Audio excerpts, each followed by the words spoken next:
Hey, it's great to have you watching CNN Student News as our daily current events coverage resumes today. I'm Carl Azus. First up, late last week, the director of the U.S. Federal Bureau of Investigation sent a letter to Congress. It said the FBI had recently discovered more emails that may be related to an investigation concerning Democratic presidential nominee Hillary Clinton.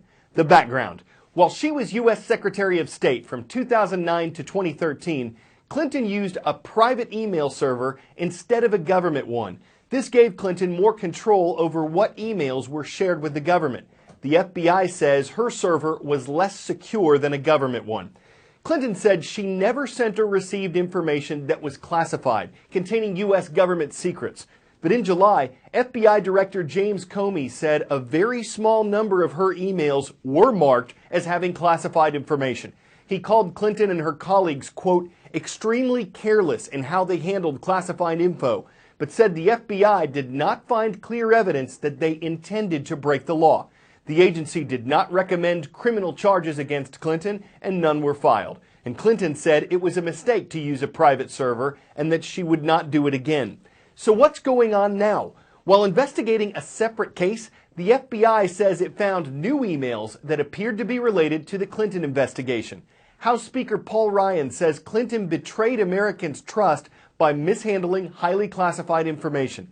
But Clinton says the FBI has, quote, no case, and her campaign says the agency's breaking its own custom of staying out of election year politics. The FBI's review of the new emails is not likely to be finished by Election Day next Tuesday.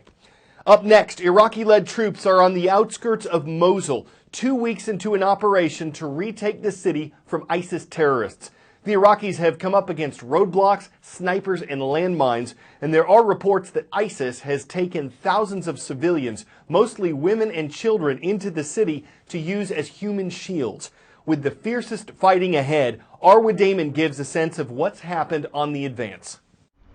A sandstorm has just swept in, adding another layer of difficulty and challenges to this current push around the town of Gökçeli. This is the closest that Iraqi forces have been to Mosul since ISIS swept through and took it over more than 2 years ago. And throughout the course of the day, they have been coming across artillery fire, exchanging it, mortar fire, rocket fire, and sporadically some pretty intense small arms fire exchanges as well. They don't know exactly how many ISIS fighters are here because the commander says ISIS is moving its assets between Gökçeli and the city of Mosul itself. We are less than a kilometer away from its outskirts. But what ISIS has been doing, and what we saw them do on this day, is seemingly send small groups of fighters to try to circle around and attack the more fixed positions that the Iraqis have been setting up.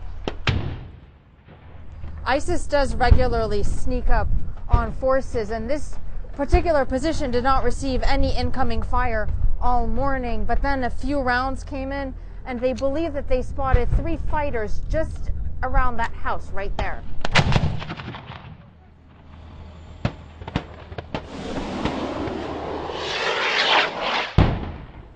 A rocket strike was then called in to take out what was believed to be the ISIS fighters' positions. Now, the commanders here say that they are going through, compared to other areas, very slowly, very methodically, and that is mostly because there are around 25,000 civilians believed to still be inside Gökçeli, which makes things like calling in an airstrike or using their artillery or rocket fire that much more difficult, because it has to be very precise. Otherwise, they risk causing significant civilian casualties.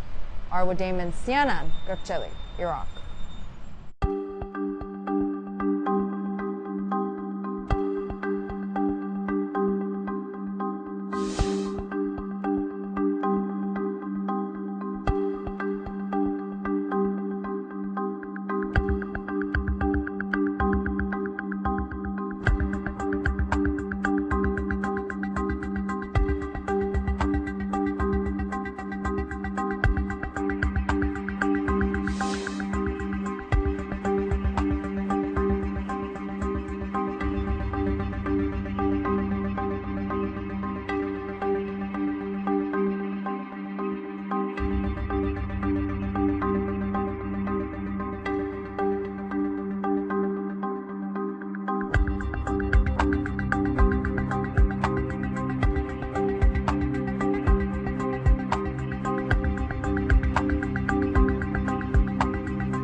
But since the late summer, multiple groups have been involved in protesting the Dakota Access Pipeline, and several camps have sprung up, with demonstrators using tents, teepees, makeshift shelters, and RVs as housing.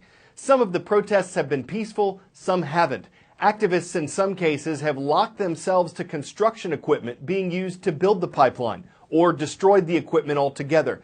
But many say they're planning to demonstrate against the pipeline throughout the winter. Family, peaceful, prayers. You're not here to fight. This was the calm before 141 people ended up in handcuffs. Hundreds of people blocking a highway and a piece of land for one cause, trying to stop the North Dakota Access Pipeline in its tracks. When they saw this military force coming over, it took us back to the days of the cavalry riding in and wiping out a village. Protesters blocked a highway, set up camp in the pipeline's path. As things got more intense, cars and a piece of construction equipment went up in flames. Probably a large number of them, maybe even the majority of them, were being peaceful. However, there's a group within that mix that are not peaceful. When you're throwing Molotov cocktails at law enforcement officers, you produce a handgun and fire 3 rounds at law enforcement officers, nobody would just describe that situation as peaceful. And police moved in, using pepper spray, beanbag rounds, and ear-splitting sirens to push protesters off this particular strip of land. This is that same encampment. The protesters have been cleared out, and just across the highway, they wasted no time. The Dakota Access Pipeline project is in full swing. The protesters, including members of the Standing Rock Sioux tribe, denounced violence, saying they are only trying to protect their way of life, their sacred sites, and their water, worried about the potential of pipeline ruptures that could poison their water supply. This is the only source of water for 6 reservations. It's not only important to the reservations, but all the farms and ranches and townships and municipalities from here to the Gulf of Mexico. But their attempts to stop the project have failed so far, and police say they are just following the law. So the dispute is clearly over the pipeline. This land right here, is this considered, from the opinion of law enforcement, private property here in the North Camp? Yes, the land behind us here is private property. As far as... So not the tribe's property? Absolutely correct. It's private property behind us. As far as North Dakota law and any law says, we're north of the reservation where we're at right now. The tribe says a 19th century treaty disputes that, and they say the land was stolen from them. That treaty was broken, and therefore we feel that every land sale after that date was unlawful.